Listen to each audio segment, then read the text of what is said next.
It's working. All right, so you are officially live. I mean, we are live right now. Unreal. Is like Alex's stream good? Yeah, it's completely perfect. There should be like an actual stream link, but I could drop this in the hockey chat right now. Where the hell is the hockey chat? Am I not in it? Maybe you left. Maybe I did. I was looking for NHL, not hockey.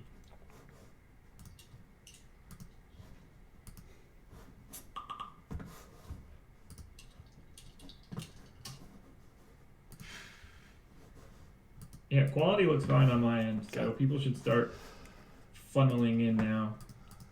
Yep, somebody's in chat already. So, there we go. All right, man. Well, thanks for helping me get set up. Yep, enjoy. We'll do this again tomorrow. Sounds good. Later. See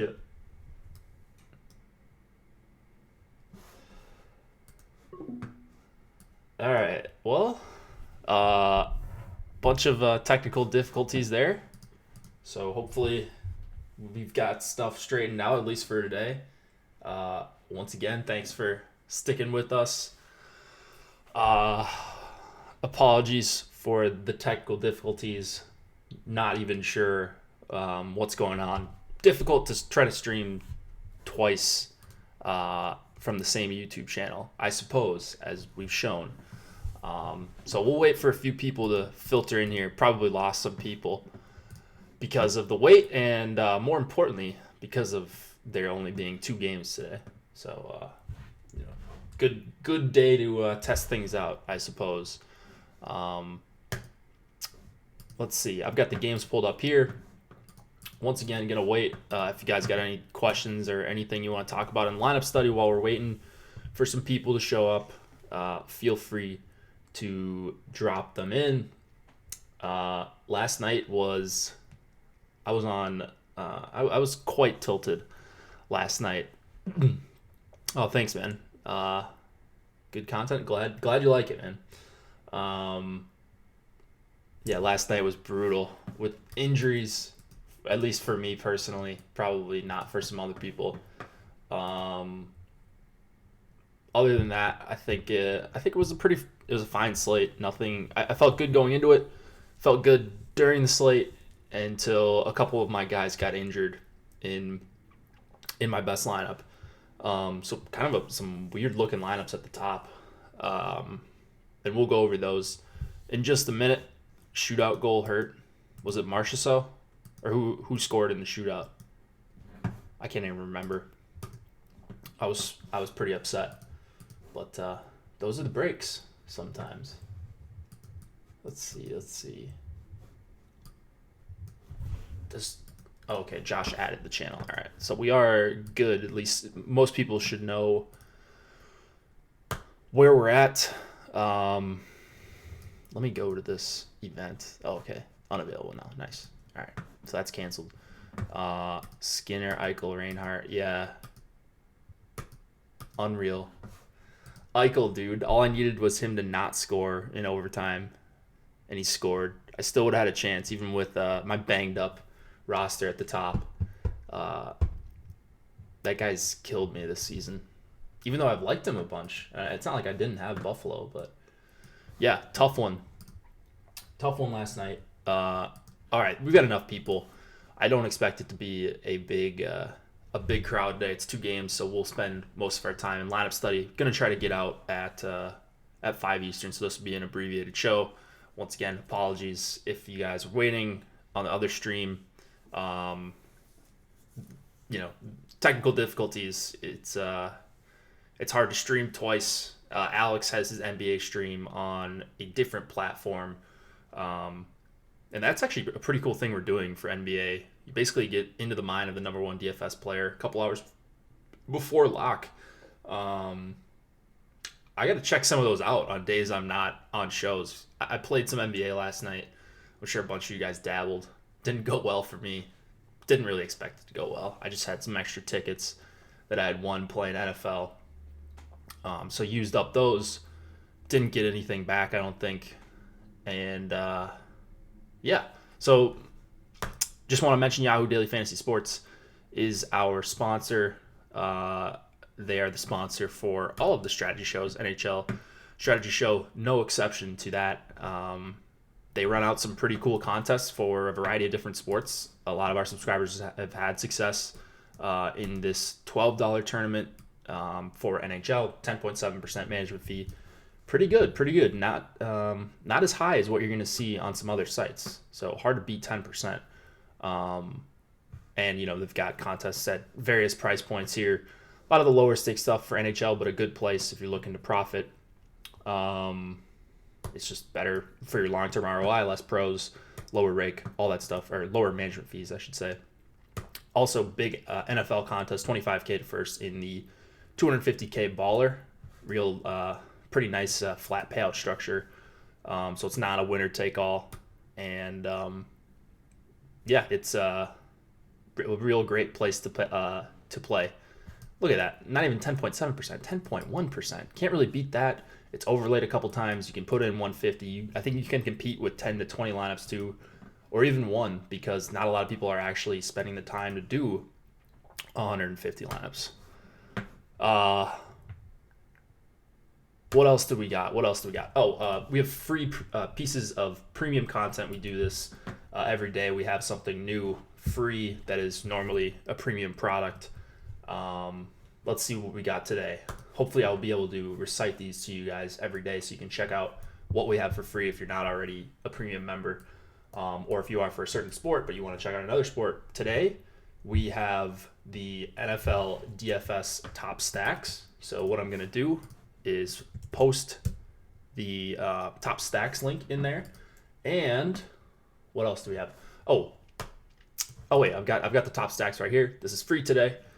Really cool tool, and one that I use especially on Sundays. So you get a quick look at it. Alex lists his top stack percentage for each quarterback, the ownership, and then you get salary, and it's a mixture of different things. Really cool tool to see who's undervalued and overvalued on the slate in a sport that matters for stacking. We're still working on a top stacks tool for NHL. I think that's something we can probably make happen once NBA settles down just a little bit. And then the deep dive. Adam Scher, my buddy, stud at MLB, stud at NFL now. And then, of course, I think NBA might even be his best sport. Anyways, he does the deep dive. Similar article to MLB, which you guys seem to love. Deep dive through everything. This is free today, so take advantage if you're playing NBA today. Or if you just like to read Adam's writing, maybe this will make you want to play NBA today. So I'll post the link for this as well in chat. Let's go to lineup study. I don't want to always make this about my lineups because I think that gets kind of boring. Let's quick look at the winning lineup. 150 lineups. Didn't do much stacking, which is kind of weird on a 10-game slate? So he had the Horvat hat trick on an empty netter. He had Eichel went nuts. The rest of his lineup wasn't that great. I mean, Brock and Wheeler were a little bit disappointing. So was Dumba. Leonard ended up not getting the win. He had Stahl, so he just completely nutted his three centers. Whatever. That happens. Looks like he didn't use a ton of unique, so he took down, I think, the top three spots. It looks like more of a cashy build. I don't know. I don't think those are lineups that I would get to all that often, but, great job by him. Huge profit. Maybe it's a her. I don't know. Great job by, is it Lamouche or L.A. Moosh? I have no idea. 2-3-3-2. Nice job there. Laker Great was up there. I was up there. Just the biggest tilt in the world. So I finished in ninth. Even still had a chance with the injuries. But started off red hot with Stahl, 3 points in the first period. Had Boston 1 going. Not only that, but I had Yossi and 1% Tony D, who had 2 goals. So I'm thinking I'm cooking right now. I had Dubnik going. He had a shutout in the first period. The Wild ended up shutting them out.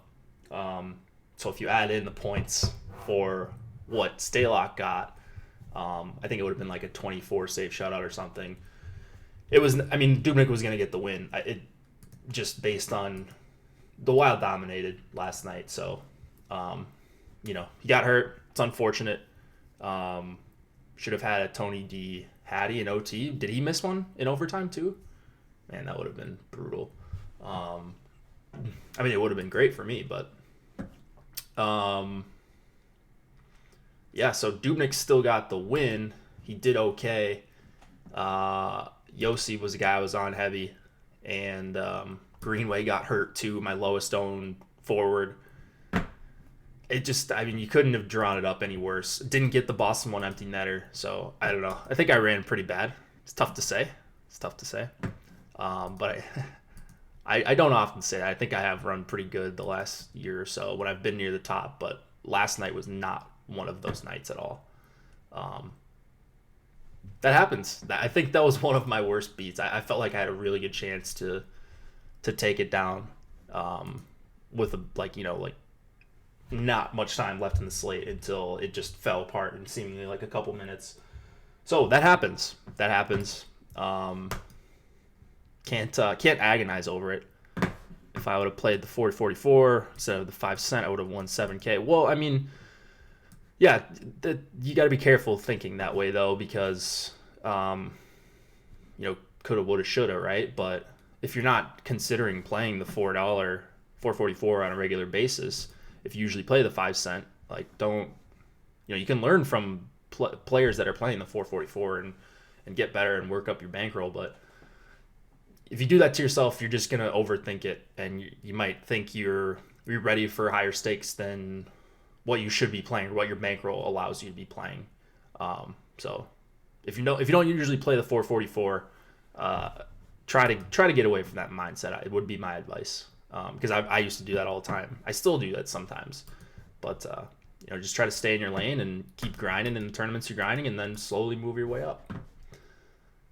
All right. Anyone else you guys want me to look at? Let me look at some other tournaments, not just the ones that I'm in, because there's always stuff to learn from people that are obviously not me. Peter Gibbons. What's Peter Gibbons been doing? I haven't heard a lot from Peter Gibbons, but plays all the stakes. Wow, that's pretty low ownership, even for a 10-game slate. Eichel, Ryan Johansson, Reinhardt, Olofsson, with Yossi. Okay. So a 4-3-1, actually a 5-3-1. Rene, Yossi, Yarncroc, and then Buffalo 1 with the Chikrin one-off. Man, this guy knows how to play. Chikrin, my boy. 14.9, just putting up numbers. No, but pretty good lineup here. Nothing fancy. Stacking is not dead. So you see Testosterone up near the top. Bunch of good players, it looks like. Kings put up 40 shots again? Is that right? Oh, it was Winnipeg, right? So I actually liked Hellebuck for that reason. Just Winnipeg's bad defensively, but they're going to allow so many shots that you kind of have to consider Hellebuck or whatever clown they have in net. All right. Let's see what else we got. 2-game slate. I suppose we should talk about each of the games. I don't have any other content to pimp to you guys right now. That's a lie. Yes, I do. If we go to NHL articles, got our nice NHL page set up here. No power plays for today. This is the one from yesterday. But I will do cheat sheets 6 days a week, and you can find those right here in chat. So there you go. This is the preview form. I highlight the green plays that I think are usable in cash. Yeah, it's it's pretty simple for a 2-gamer, but these are free every day, so feel free to check them out if you're looking to make some competitive lineups. I think this is a pretty good way to do it for free. And of course, you want to check out the ownership projections and all that stuff. We do have ownership, now that I think of it. Haven't looked at it because I was trying to get us to go live, but let me see here. Projected tournament ownership. I am on the NFL page. I was trying to get ahead of the game. I'm going to be a little bit out of commission this weekend. So I won't be doing a show on Saturday. Hopefully we can still have one. But I know Nolan and EMAC are really busy. So not sure about a Saturday show, but there will be one Thursday and then Friday. All right, ownership kind of looks like what I have for exposure so far. So we will see. Hopefully I get some unique lineups, at least at the top. Let's go Detroit and Ottawa. 2.9 implied total for the Red Wings. 3.2 for the Ottawa Senators. Jonathan Bernier, Anders Nilsson in net here. Ottawa blowing up their lines once again. Just one of those teams that does that. Actually, let me answer these questions quick. So I was using yours / Alex's projected shots, saves, etc. to try to build projections for Yahoo. But I don't know how I should account for the plus minus, or if I should just use the FC projections. Yeah, that is an interesting wrinkle with the plus minus. I mean, maybe what you could do with plus minus, it's so difficult because it's not really that predictive of a stat, I don't think. I mean, maybe I'm wrong here. I could be off base, but I would just weigh it heavily towards what you see with the Vegas totals, or like the Vegas money line. So you would give more of a bump in plus minus to the favorite, especially if it's a larger favorite. You would give a larger bump with the projected plus minus to all the skaters on one team. That's one way to do it, and then obviously a negative bump down to the bigger underdogs. But that's an interesting question. That's how I would do it. Something with the Vegas lines. Think we see any hard matching out of Ottawa against the Larkin line? That's an interesting question. I mean, so new lines: Brown, Kachuk, Duclair. That would not be a line I think they hard match with. Tierney and Nemestikov, Bobby Ryan. That's a possibility if they did want a hard match. Pajot, they've liked to use him in a shutdown role at home in prior years, being centering Nick Paul and Connor Brown. I mean, just a barn burner of a roster here for the old Ottawa Senators. They're favored in the first time I can remember in forever. I don't even know if they were favored against Detroit last year when they played at home. So it just goes to show you what to think of Jeff Blashill's Detroit Red Wings here. Speaking of the Red Wings, speaking of Ottawa first, my favorite line is the Tierney line. Hopefully they avoid a lot of extended time against Detroit 1, really the only line that's worth anything. I do like Bobby Ryan and Vlad Nemestikov for their prices, especially Ryan at 3K. I think that's one of the better punt options here. Tierney on the top power play with Nemestikov. They make for a nice pairing with Thomas Chabot, who you guys know I'm pretty fond of. I think Logan Brown is probably going to get some ownership just because he's a top line center. I have no clue what to really do with that. Ottawa's a little bit lower owned in our projected ownership than I would have expected, to be honest. And Detroit's a little bit higher. But this is the game, I like both games, actually. I think both games could have a bunch of scoring. But I do like, I love Detroit 1 here. That's probably going to be my highest exposed stack. But on these 2-game slates, I really like to spread it around. So right now, on our ownership, Larkin's the highest exposed, or the highest projected owned player at 45.8%. But do you really want to take a stand and go way underweight on Larkin? I don't. I don't want to go take a huge stand on any of the studs tonight, because I think even if they don't have big games, a big game for a 2-game slate is, you could easily be a top 5 or 6 or even 3 scoring winger if you score 17 DK points if the slate breaks the wrong way. And if one of these studs gets multiple points, there's just less of a chance for an outlier performance because there's only 2 games. So putting my Osmo cap on there, on these 2-game slates, I generally don't like to make massive ownership stands in NHL DFS. I just try to get unique lineups by running 3-2-1s, allowing a skater or maybe even 2 against my goalie, and just try to kind of find the right combinations. What else do we have here? So Detroit 1, clear priority. There's just no way around it. I think they've got a really good argument for being the top stack on the slate. If I was making one lineup, I'm pretty sure Detroit 1 would be in it in some form or fashion, whether it's a part of the 3-2-1 or if I ran a Detroit Josh stack or something like that. Athanasiou, great one-off for 4,300, in my opinion. The defenseman makes it tough for Detroit because you've got Chalowski, I guess, listed on a top power play. Hronek for 4,600. I prefer Mike Green if I'm going to one of these defensemen. You've got Patty Nemeth, who might actually get some ownership tonight. And by might actually get some ownership, I mean over 0.0%. I guess if he's playing with Green, this is Patrick Nemeth time, right? So no, I don't even think you need to do that.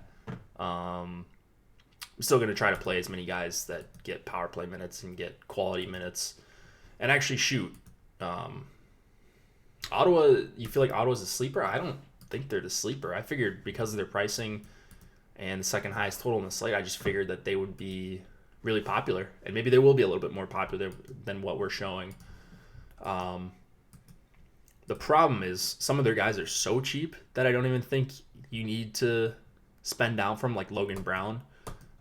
He's getting mid-teens ownership, but on a 2-game slate, that's basically nothing. What do we got here? Shabbat, my favorite defenseman on the slate, 6,200. Great power play spot against Detroit in that they just suck on the power play or on the penalty kill. Brandstrom is a guy I'm a little bit worried about. His minutes have been pretty inconsistent, but he is 2,800. He only played 13 and a half and 12 minutes his last 2 games. I should bump him down, even though, where did I get him right now? I only got 3% on the last run. Whatever. Reluctance to leave salary on the table has a lot to do with why Detroit is more popular. Yeah, agreed. Tonight's a good night where if you're making a lot of lineups, they should not all have, in my opinion at least, the way I play, they should not all be close to 50K in salary. Like, I'm pretty sure I have a lineup that's like 42,000 on DraftKings. And maybe you don't need to go that low, but like if you leave 2K on the, like if you're stacking a full Ottawa line here, if you're full stacking Ottawa 2, and you're full stacking another line, like you're probably gonna have some salary left over. So don't be worried about that if you're playing multiple lineups, or even if you're playing one lineup. Like leaving 1,000 to 2,000 is perfectly fine here. Don't need to get too crazy. So this game, it's just tough with the both teams' propensity to swap lines throughout the game. I'm going to try to get a bunch of Detroit 1, like I mentioned. Ottawa 2 is, I guess, the priority for me on Ottawa, but I also like, I like 2-mans a lot here. Filppula, Athanasiou. Athanasiou as a one-off. Larkin, Mantha, Bertuzzi. 2-mans fantastic there. I think there's a good chance that Larkin and Mantha stick together. So that's probably the top 2-man on the slate. Actually, no, that's a lie. I think Crosby Gensel might be the top 2-man, but Larkin, Mantha, definitely right there. Shabbat, Mike Green, those are kind of my favorite guys here. This one's going to be tilting. I'm going to try to not watch hockey tonight and do other things because, especially this game, maybe I'll catch some of the Penguins Lightning. That might be a good one. Goalies, I'm getting a lot of Anders Nilsson when I'm not playing Detroit. Gonna have a lot of Anders Nilsson because I think the volume's gonna be there. He is a favorite. Bernier right now is my third highest exposed goalie. You could probably guess who my second guy is just based on the Vegas total.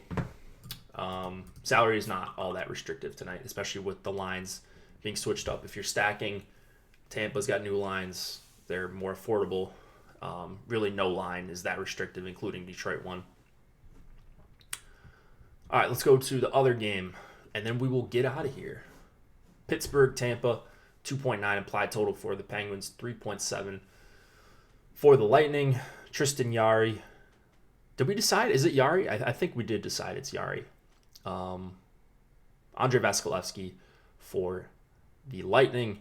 He is 8K, probably not even expensive enough for how good he is for being a pretty sizable favorite here. So you've got a backup for Pittsburgh. You've got brand new Tampa lines. I just expected we would see Tampa chalk. Big Tampa chalk. And that's not the case right now.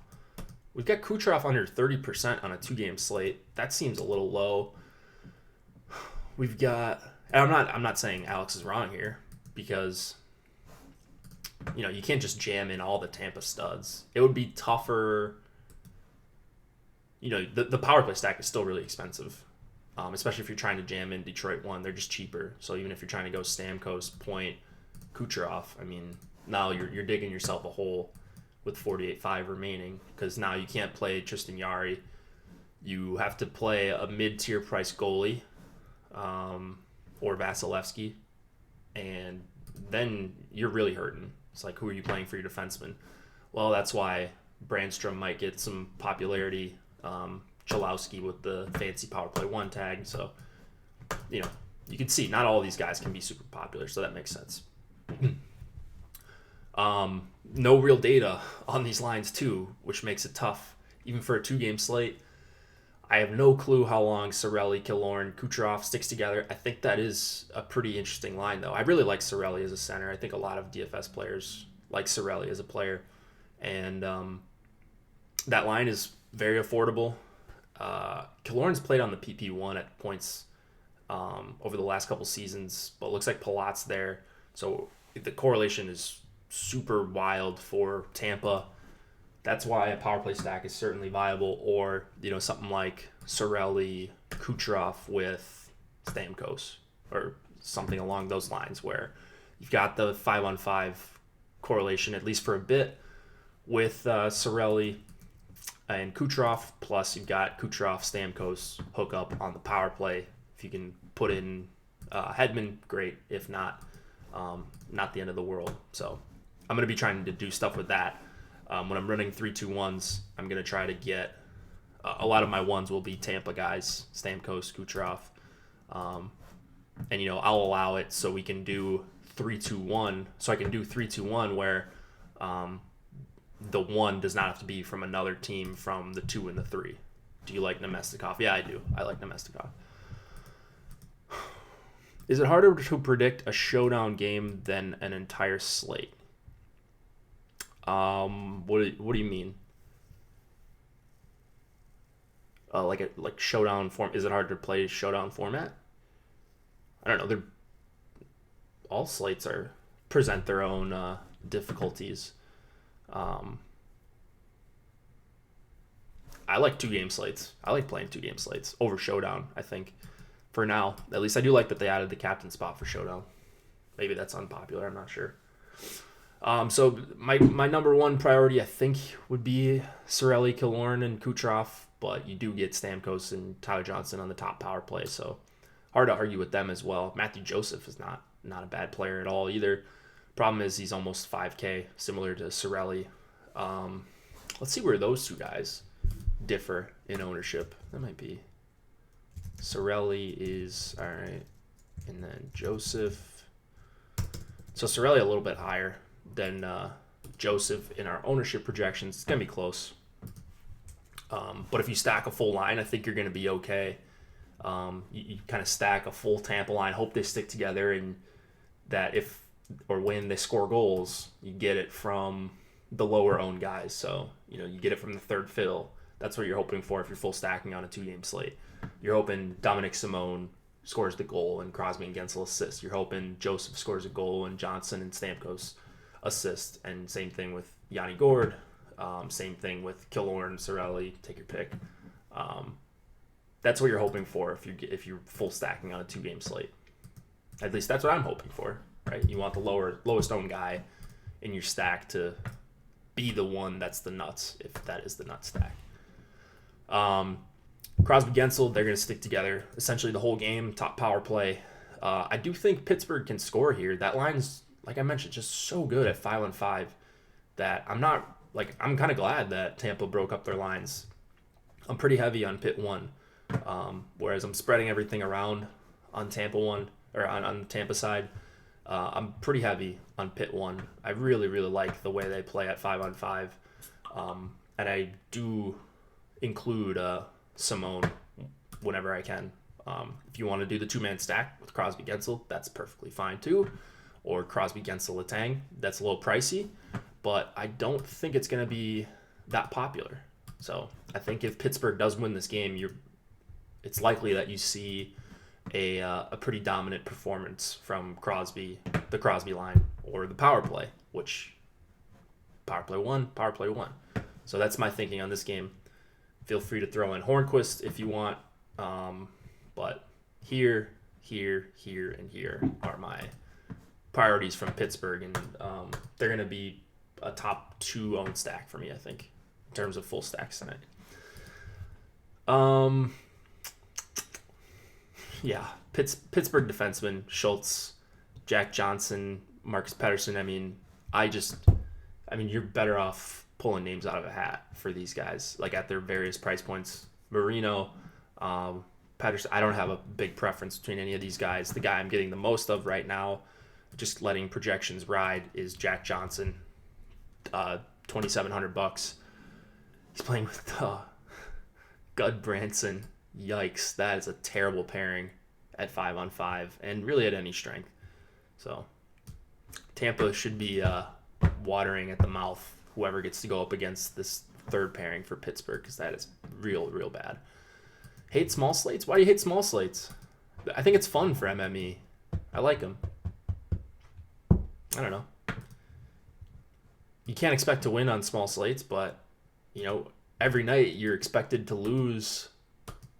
Like, no one wins more than 50% of the time, right? So you're expected to lose essentially every night, but it's just depends how much you lose versus the big wins that you have if you're playing tournaments. So I like these small slates. I've grown to like them a little bit. Hedman, 5,900. That's going to be your guy for Tampa. No shock there. You can go with any line with him. Shattenkirk up to 5,100. Wow. He's been okay this season, but not 5,100 okay. He's gotten some points, I suppose. He's had a couple games with 4 and 5 shots, but he's not really worth 5,100. So he would just be a pay up to be contrarian play. My second favorite guy is McDonough. I'm not going out of my way to play power play guys tonight.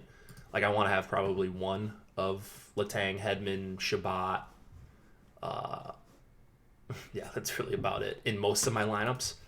Maybe include Schultz there, but it's not.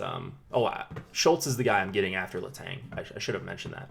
I'm getting a fair amount of Schultz as a differentiation point from my Letang lineups. NFL. That is the wrong one. So I think Josh forgot to change it over to the correct show. So the NBA show is going to be on right now. I'm going to get out of here in case you guys want to watch that. Unless you got anything else for me, I'll answer questions. Sorry for being late once again. We'll try to get the technical difficulties fixed. Once again, just really tough to try to have 2 different shows live at once, one being a private show. So we're working out the kinks for that. So appreciate you guys bearing with me, bearing with us, and feel free to check out the free content for today. I'll be sure to mention this, or at least I'll try to mention this every day, especially on the shorter slates. you're going to want to check out Osmo's Top NFL DFS Stacks. That is a really cool tool. If you like the MLB one, you're going to love the NFL one. One that I look at every single Sunday morning, which is when I start my NFL research. But I know that's not the right way to do it. But that's still what I do because you got to play NFL. Adam's deep dive article, also free today. Check that out. Adam does a great job consolidating the slate into a few paragraphs. So you're going to want to read that. Always a great article for MLB and NBA. Laffy does it on the other days. He does a great job as well. So thanks for joining, guys. And let me see if I can log off here correctly. If you have any questions that I didn't get to or whatever, or you want to learn more about the packages, promo code Hit the Ice gets you 50% off the first month of any monthly package. Feel free to hit me up, catch us in Slack, and I will be back tomorrow with Nolan to break down the big Thursday slate. Good luck tonight, guys.